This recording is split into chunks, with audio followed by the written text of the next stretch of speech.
Disney, in an 80-plus year history, he created stories and characters that touched all of us. And when you create that much, some of it isn't quite going to work out. This is 80 years of history sort of together in one piece for the first time that players can interact with. There's a lot of stuff there. There's enough there for 100 games. I wanted to just honor that rich creative history and remind people not just about the things that they remember, but all that stuff that they've forgotten.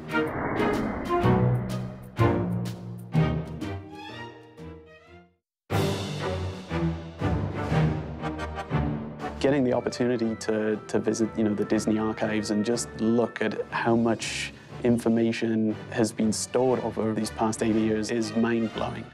You get to see these old pre-production drawings from Fantasia, or what Pinocchio was going to look like, or Captain Hook in blue, really?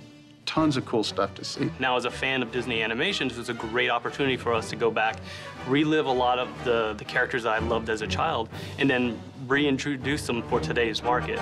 Some of the stuff is so cool, we don't know why it ended up in an archive and didn't make it to screen or to print. So we were really excited to be able to grab some of those things, pull them out, and give them new life. The problem wasn't what to put in, the problem was what to put out, because Disney's history is so rich and there are so many characters and places to choose from.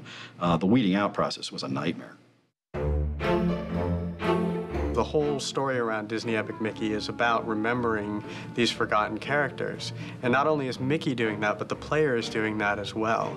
And so their role kind of became this unique and interesting part of the story in the game, because as you, the player, go through, you're learning about characters that you may have never seen before in the Disney archives. And now you're remembering them as well as allowing Mickey to remember them.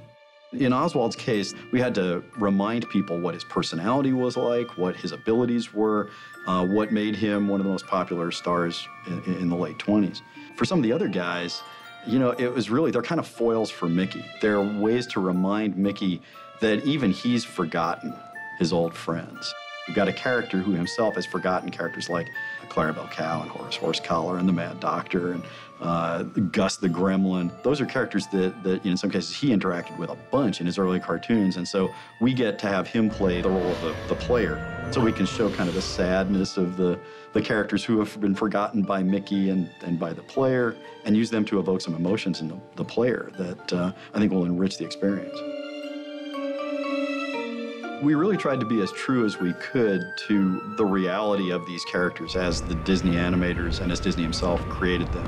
One of the first rules I set up for the team was, if something from the Disney universe, that creative history, works for us, then we're going to use it. We're not going to create or change it. As we went through the archives and looked at the different characters, we saw all that charm, all of that character, all of that personality that really has been forgotten. And that was a kind of big decision point in pulling those characters back into the game so people can remember them and enjoy them again. This team really embraced the challenge of immersing themselves in Disney's history.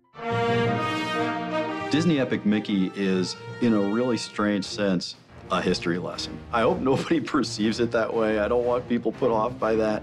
But at the end of the day, players are going to learn something about Disney's creative past. Disney fans in particular, I think, are going to have a great time playing the Where Did That Come From game, because almost everything in the game is inspired by something real.